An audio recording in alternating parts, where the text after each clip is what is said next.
mu mel ni rek jamono ji président de la république daf ko daal di dàkk fa nga xamante ni moom la daan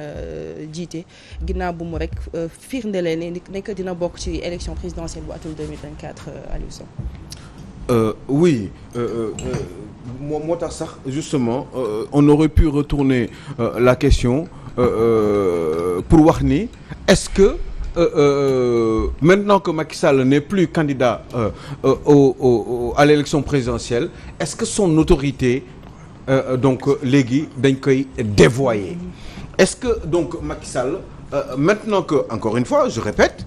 ni nekkatul candidat te dans quelques mois il ne le sera plus puisque bokkul ci jongante bi moo tax son autorité ñu dévoyer ko parce que tout simplement loolu day joxe benn fàttali benn fàtt de mu rëq sa ndigg. mais on ne peut pas défier un président de la République. Non xaaral ma wax la nommé mënoo ko défier. xaaral ma wax la. C'est normal aussi bu doon keneen il ferait pareil. Non c'est le mot qui est fort. Attendez non défier non li nga wax. Non c'est le mot qui est fort. fu ngeen déglu ma. C'est-à-dire que su la ñëwee wax. Parce que quoi qu'il en soit l'État est une personnalité politique. Au-delà de l'institution, l'État est une personnalité politique. Parce que parti yoom ñoo nekk au pouvoir surtout pas forcément politique mais administrative. Non administrative. L'État aussi est une institution politique. Quoi qu'on puisse dire. Parce que réflexion politique gouvernement ak pensée lay État di porter pour à travers un projet politique. Si dans ce projet politique man maa la fi indi wala yow même ñu bokk projet politique man may incarner loolu su ma ñëwee ne la kat lii bugguma ko sa waay boo ma nee sa waay du ma def lii damay loolu moo andi problème yi parce que tamit quoi qu'on puisse dire Macky Sall bëgg na ordre ci biir parti yoom ak ci biir état donc ça n'a rien à voir avec looloo tax nag mu nekk moom sa personne. léegi moo tax ma ne la muut wala moot moo ko illustré Abdoulaye Daouda Diallo mi agité ne tey day rendre démission am parce que xam na ne après lan moo ko ci topp dañ lay pousser après vers l'humiliation ku xam ne nag fan lañ lay yóbbu 4 appuis da ngay téye nga jël ñu ngi koy agité que day pare démission wax na tamit non mu ne attends kii Aly Ngouille Ndiaye xamoon na li koy waaj a dal parce que tamit yenn yu bëri yu fi am fii da ngay xam sa bopp bu ñu la xamee ne fañ la war a teg da ngay jël na njëkk na gaay kat maa ngi dem parce que xam nga ne dañuy rëq sa ndigg. Très bien. Juste un rappel que ni ce n'est pas la même chose du benn. du mënul nekk benn parce que tout simplement bon du coup après je me perds mais xam nga lu tax du nekk benn Théo du nekk benn parce que nee naa leen je répète kii Mambo Dia dafa kii SME ay critiques yu acerbe vis-à-vis du président de la République xëy na sax li koy gën a wane ni frustration ak mer am na ci ki nga xam ne moom moo ko jox décret bi teg ko foofu mooy 15 heures lañ ko dàq tout de suite après bi mu paree affaire bi donc nga war a mesurer le niveau de gravité de la situation ce n'est pas évident bu fekkee ne na par contre nit ki dafa démissionner comme Aly Ngouille Ndiaye am na droit assumer ko ñun am nañ droit joxe suñu xalaat Abdoulaye Daouda Diallo bi ngay wax ni bés bu ko loolu dalee aussi loolu dal na Idrissa Seck. mais lu toll ni premier ministre bi nga xam ne président moo ko tànn man mu tànn candidat man may sa njiit ma tànn candidat man ma ñëw def conférence de presse défier loolu ne man tamit damay nekk candidat est-ce que kooku consciemment est-ce que njiit boobu kilifa boobu dina nangu loolu kooku kenn du ko nangu politiquement loolu motion de défiance comme moom nekkatul président de la République li am importance mooy Abdoulaye Daouda kii mais c'est le patron de son parti c'est lui son patron dans son parti là aussi c'est important oui sauf que lui il n'est plus candidat c'est la manière dont fonctionnent les partis politiques au Sénégal ñëpp xam nañ leen c'est le chef qui décide de tout fii Aliou doguma leen avant ñuy terminer parce que fii Théo intervenir foofu laa doon bëgg ñëwee parce que léegi moom mi ngi ñu ciy rejoindre man dama gis ni gars yi défier wuñu le président de la République mais le chef du parti parce que xooluñu ko comme bëtu président mais chef de parti bi nga xamante ne moom mooy décider li nga xamante ne moom la bëgg parteem doxee wala mu am ci biir parteem donc et puis beneen bi mooy pour man ñoom ñëpp xam nañu yëf yi ni mu naroon demee. parce que je pense que Macky Sall du ñëw rek jël yenn décisions yi sans autant que mu concerté leen parce que ñoom ñëpp boo xoolee ay personnes importantes lañu quoi. ñoo ñeenti ñi ñuy wax yëpp Aly Ngouille Ndiaye aussi bien Mame Boye Diao ñoo ñëpp ay ponkal lañu comme ni ñu ko waxee donc Macky Sall lu muy def dina leen consulter avant que muy jël décision pour man. xam nga bon moi je crois que il faut que ñu comprendre une chose wax nga lu am solo mooy il y a un président de la République et un président de parti ou de coalition. lii nii ça Mame Boye Diao décision bi mu jël ça concerne la coalition. Idrissa Seck décision bi mu jël ça concernait la coalition la grande coalition présidentielle te gis nga ni Idrissa Seck jóge na fi am nañ jàmm ak salaam parce que c'est une question de logique que ni bu fekkee ni da ngay yor une institution comme CSE maanaam conseil économique social et environnemental il faut à un moment donné nga bëgg nekk candidat pour une élection présidentielle li nga war a def mooy nga libéré wu pour organiser sa bopp comme il faut donc c'est logique loolu Macky Sall warul la cay mën a mere pour le cas de Idrissa Seck pour le cas des autres yi nga xam ne ñoom ils sont beaucoup plus ancrés parce que bii ci Benno Bokk Yaakaar ndax kii la ñu bokk APR la ñu bokk ñooñu forcément tant que ñoom seen président de la République Mame Boye Diao moo doon wax Macky Sall ou rien Mame Boye Diao boobu ci boppam mooy ne léegi comme Macky Sall nekkatul candidat man am naa droit nekk candidat loolu ce n'est toujours pas un problème comme les autres l'ont fait comme Abdoulaye Daouda Diallo l'a fait comme les autres ont pu le faire comme Macky Sall il a pensé que ni à un moment donné il faut que mu choisir benn nit parce que mënuñu choisir ñaar wala ñett léegi les autres il faut qu'ils assument leurs responsabilités est-ce que ci manière assumée boobu nag la ñu war a xoolee am ñoo xam ne dañ koy def ci jekk ak teranga comme Idrissa Seck même bu fekkee ne sax amul link direct ak ñoom ci coalition bu mag bi rek la bokkoon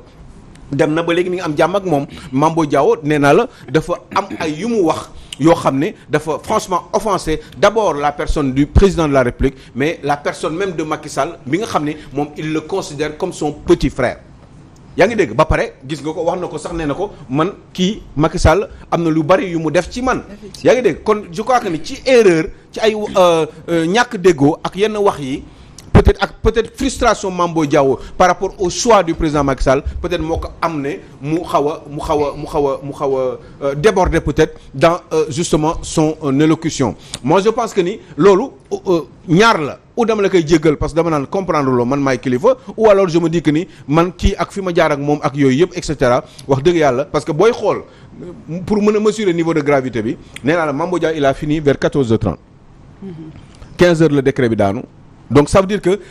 mettitlu nañ ko à un point que ni xaaruñu sax jël temps à réfléchir c'est comme quelqu'un qui est fâché et qui réagit de manière subite comme ça donc pour wax la ne niveau de gravité bi ça n'a absolument Aly Ngouille Ndiaye ba léegi bi mu ne day nekk candidat avant dàquñu ko bi Macky Sall choisir ba tey encore dàqu ko te je pense que ni fi mu ko fenn rek la ko mën a dàqee mooy mu ne ko comme da ngay nekk candidat à l'élection présidentielle eh bien bàyyil ma libérer la nga dem aussi organiser sa bopp parce que am nga ci droit am nga liberté boobu loolu bu boobaa sax mën nañ ko comprendre même bu fekkee ni man su ma nekkoon ci place su président Macky Sall du ma sax dàq Aly Ngouille Ndiaye tant que mi ngi mën di continuer di assumer ce poste ministériel là vu l'urgence des situations par le fait que ni pour le moment on sait très bien que comme ni ma ko waxee c'est une campagne agricole changer de ministère di ko tourner di indiwaat keneen ñuy poser di def ay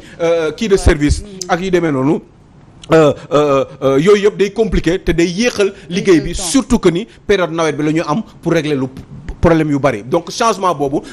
je ne pense pas que ça soit une bonne idée man si j'avais été le conseiller fantôme du président je lui dirais que ni il faut pas le faire te Aly Ngouille Ndiaye aussi comme ni ma ko waxee je lui dirais qu'il faut pas démissionner justement de ce poste ministériel yeggalil sa liggéey ba au mois d'octobre ba au mois de novembre ba rentrée bi jeex campagne agricole bi jeex ba nga xam nan nga mën a defee yenn évaluation yi à la limite sax comme ça après ministre même bu fekkee da ngay démissionner sax kenn du amati temps pour defaat le ministre parce que comme ce qui s'est passé avec le sport ak beneen kii bi ak Amadou Ba ñu jël ko jox ko premier ministre mu téye ko en attendant les élections présidentielles pour que ñu amaat beneen ministre de l'agriculture mais di ko couper nii ci diggante bi am na ay ministères yoo xam ne kenn du ko laal ci yenn situation yi tel que justement ce ministère là. est-ce que nekkul yaakaar bu tas xëy na moom amoon na yaakaar. waaw mooy li ma la expliquer rek mais yenn saa il faut ñu am ay conseils aussi parce que nee naa la xam nga Mame Boye Diao jóge CDC grawul CDC c'est une banque publique de l'État xam nga grawul mun nañ ko defar quoi organiser ko la preuve foog naa est-ce que du son numéro 2 lañ jël xaw ma kan lañ jël am na ku ñu jël foofu daal ci je ne sais plus mais amul problème loolu mais lu toll ministère de l'agriculture ci période bi bu doon au mois de janvier février on aurait compris mais il s'agit c'est en pleine campagne pleine nawet loolu ba pare mu war a lijjanti yu ba nee naa Aliou Ndiaye bitim réew la jógee barki démb di lijjanti affaire agriculture bëgg laaj Aliou Sow Aliou est-ce que ku xam politique Sénégal te nit ñi ni ñuy doxalee est-ce que premier ministre bi dina am culture démocratique Aliou Ngouille Ndiaye di def ay tournée di ut ay nit di wax ni muy préparer kii bi te souvent dina wax peut-être ki ñu tànn candidat matu ko genre yooyu mu wax ko est-ce que bu ko waxee kooku dina mën a ñëw après cohabiter sur la même table du gouvernement est-ce que loolu dina mën a nekk c'est une question. D'accord na c'est vrai que franchement moi je suis du 50-50 c'est une question très intelligente mais en même temps war a mën a nekk xam nga lu tax parce que war nañu am da nga ne est-ce que dinañu am culture démocratique boobu je crois que ni dina metti trop parce que ñun amuñu culture boobu mais war nañ ci mën a gën a góorgóorlu pour mën di def la différence parce que moi quand je rentre à Walfadjri nii franchement je beneen état d'esprit la am bu may dugg parce que liggéey sama xel bi yëpp ci liggéey bi rek lay nekk waaye bu ma fa xasee ba génn rek pare naa ci maa ngi ci yeneen i bagage donc nit ki il faut muy tàmm ni bu nekkee ci liggéeyam buy dugg au ministère rek wala bu jógee pour dem pour liggéey ci këram dem ci ministère bi ci beneen état d'esprit la war a nekk parce que liggéey boobu dañ ko jagleel pour mu defar ko surtout c'est au nom de la communauté donc man je pense que ni loolu war na mën a nekk mais est-ce que dina nekk des fois franchement Théo c'est très difficile honnêtement c'est difficile parce que ñun meluñu noonu mais da ngay gis yenn réew yi mais gars yi dañ koy def ils sont pas obligés wala ils démissionnent juste pendant campagne électorale bi lañ leen defal benn décret doo ko sa yëg rek pour que mu démissionner parce que xam nañ ni gouvernement pratiquement jeex na léegi affaire courante yi rek le kii nu mu tudd les secrétaires généraux di gérer en attendant waaye moom pare na ci presque même bu fekkee ne sax décret officiel bi la kii yëgu ko parce que tout simplement il a d'autres activités yoo xam ne moom moo ko war a permettre mu def sa campagne électorale pour mën a éventuellement remplacer ki nga xam ne moom moo fi nekk tout à fait normalement waaye wax nga dëgg c'est très difficile mais loolu lañ ko tam lu tax mu gën a difficile sax Aliou Ndiaye prouvé na ko tout de suite après dafa ne day démissionner tout de suite après bi Macky Sall décidé loolu dafa parce que àndu ci mais en même temps xam nga moi je pense que ni lii yëpp ndeysaan xam nga kañ ngay comprendre ni mbir mi lii yëpp jaru ko mooy bu élection présidentielle yi jàlloon tey jii nii ba Amadou Ba dem deuxième tour yàlla def deuxième tour am Amadou Ba dem deuxième tour je suis sûr que ñoom ñëpp ils vont se retourner vers lui pour le soutenir contre l'opposition et ça Théo c'est quand même dommage parce que ça veut dire que li xuloo bi yëpp amu fi benn njëriñ. Est-ce que ce n'est pas une mise en scène dans tout ça? C'est pas mal comme question. Est-ce que ce n'est pas une mise en scène? Oui, tu fais réfléchir. Oui. Je pense que ni purée waaw. wax nga dëgg de. Est-ce qu'on peut pas s'attendre à ce que Aliou Ngouille Ndiaye rejoindre opposition bi tamit. Non Aliou Ngouille Ndiaye gëwuma ni dina rejoindre opposition. en politique Aliou Ngouille Ndiaye gëwuma dina opposition même Mimi Touré gëwuma ni dina rejoindre opposition. pour man ces candidats même ces candidats là sont ces candidats ñooñu. mais Mimi est-ce que du dem am jëflanteeg Amadou Ba. loolu nga jàpp. man pour man Mimi ak Amadou Ba. xoolal ce sont des bassins de rétention pour récupérer frustré récupérer ñi mel. non mais oui ma déet xam nga man. duma la weddi de parce que ci politique gu Sénégal lépp mun na am lépp mun na am waaw politique gu Sénégal moom lépp mun na am mën nga gis tey jii ñii di xiiroo ŋaayoo bu ëllëgee ñu nekk benn nañu waxante dëgg fii gëmuñu fii Sénégal mooy dëkk boo xam ne politique bi gëmuñu conviction dañuy sóob amuñu conviction waaw lay dëgg la amuñu ñoom ñëpp tout le monde amuñu conviction mooy ma conviction comme par exemple ne man parti de gauche là. voilà gauche. comme en Europe. comme man ñi di def ay politique yooyu amul Sénégal xam nga Sénégal lan la calcul politique la. calcul intérêt sa bopp yow. waaw parce que boo xoolee nii attention parce que xoolee paysage actuellement politique bi sur le plan ci parti présidentiel yi. mais xoolal benn affaire. man je me dis que aujourd'hui Macky Sall a choisi. kii nu ka sax Amadou Ba. mais am na ñoo xam ne tey jii politiquement ils sont morts. c'est fini. politiquement ils sont morts. d'accord bu Amadou Ba jëlee réew mi ak ñàkk kaa jël ils sont morts te ñu ngi ci kii APR wala nekk ci coalition Benno Bokk Yaakaar loolu man maa la ko wax. non parce que xam nga lan la da ngay xool ñoom avant ñu doon choisir kii nekk fii Yoff. dégg nga Abdoulaye Diouf Sarr xoolal li mu def avant ñuy choisir dégg nga. xoolal Abdoulaye Daouda Diallo lan moo tax mu génn ci gouvernement bi kii lu tax bokku ci lan moo tax bokkul ci gouvernement. parce que nee na Amadou Ba du ko jiite. voilà tu as vu xoolal loolu am na ñeneen ñoo xam ne bokkuñu ci gouvernement wu Amadou Ba lan moo tax. du kay kii de parce que ñoom mënuñu kii ak Amadou Ba. donc ce qui veut dire ce sont des gens yoo xam ne. tey jii on a choisi Amadou Ba. et ces gens là politiquement ils sont morts. pare nañ xam nga la ngay waroon laaj. waaye ñii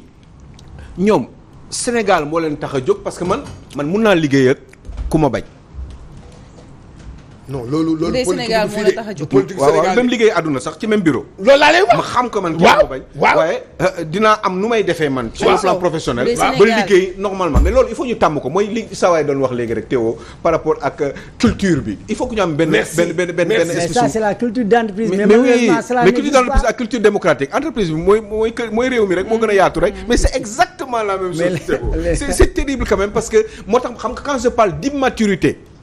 bi nga xam ne civique bi nga xam ne moom la ñuy dund je le dis souvent ici bon nit yi après du ñu kontaan dañuy yeex ne oui dañuy xeeb machin africains yi ñun machin ay diplômé lañ jàng nañu non dundin laa wax démocratie dañ koy dund du lu ñuy wax tout di ko yuuxu parce que surtout quand ça vous arrange vous criez sur tous les toits du monde que ni oui démocratie alors que yow des fois affaire bi da nga ko war a subir démocratie même quand ça ne vous arrange pas il y a des aspects ak ay actes yoo xam ne des fois mun na nekk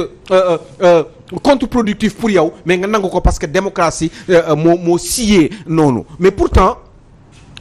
duñ ko nangu dañ koy wax nii rek mais dunduñu ko parce que normalement bu fekkee ñoom ñëpp xuloo yi ñuy xuloo yëpp xam maa lay wax ni deuxième tour tey bu amoo tey nii ñoom ñëpp Mame Boye Diao il va choisir par force camp présidentiel bi bu fekkee ñoom la ñu yóbbu deuxième tour pourquoi et les autres aussi Aliou Ndiaye ferait pareil pourquoi donc sauf exception parce que gisoon nañ Djibo Ka li mu fi defoon ak Abdoulaye Wade donc mun na nekk mais en général noonu lay demee kon est-ce que jar na li yëpp xanaa du Sénégal rek moo leen tax a jóg parce que bu fekkee ne Sénégal kese moo leen tax a jóg yéen seen ego personnel warul mën a tax par exemple diw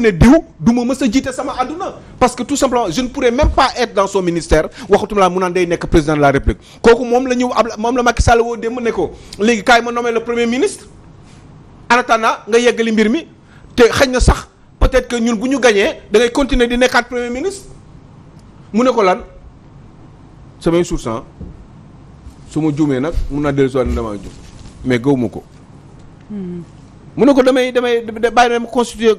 wax ak sama base ba xam qu'est-ce qui pourrait se passer là-bas ndax ñoom dinañ ma nangul loolu wala déet waa ñu promettre ko loolu mais moom Macky Sall loolu mu bu fekkee ni moo ko promettre loolu mu ko promettre est-ce que Amadou Ba en tant que président de la République dans l'hypothèse où c'est lui qui le serait est-ce que loolu dina ko nangu wala est-ce que du ko mën a fexeel Ablaye Wade jël na fi kii Moustapha Niasse 11 mois xaw ma 10 mois et demi comme premier ministre mais après naka dàq. très bien Aliou Sow très bien dañuy. c'est hallucinant. am na solo lool il faut que ñuy dugal ñun suñu bopp quoi ñun il faut ñuy nangu il faut que ñuy aussi privilégier l'intérêt supérieur de la nation. parce que booy seet Abdoulaye Daouda Diallo ak Amadou Ba amuñu benn problème parce que ñoo bokk Macky Sall ñoo bokk seen vision PSE bi tey jii Macky Sall je vous assure Amadou Ba nekk président de la République. wala Abdoulaye Daouda Diallo c'est pareil pour lui de. voilà pourtant il a choisi Amadou Ba. très bien te des fois dama bëgg li ma leen di wax ngeen di ko téye parce que xam naa ni li tax duñ ma vaar mooy c'est parce que li ma wax yëpp dafa mës a nekk moo tax duñ ma vaar mais damay bëgg ngeen may vaar aussi parce que dinaa ci mën a tiitaru ndax ñu mën a wax ni sax Alioune Sow waxoon na ko. parce que y a beaucoup de choses que je dis. il y a 6 mois il y a 9 mois dama bëgg ñu koy wax ñu koy dëgg des fois parce que ñu xam ni waxoon naa ko. parce que li ma leen wax nii jàpp leen ko de. waaw Macky Sall que ce soit Abdoulaye Daouda Diallo ñaar ñooñu laa wax de waxuma keneen wala Amadou Ba ku si nekkoon président du ko wàññi dara par rapport ak moom li mu bëgg.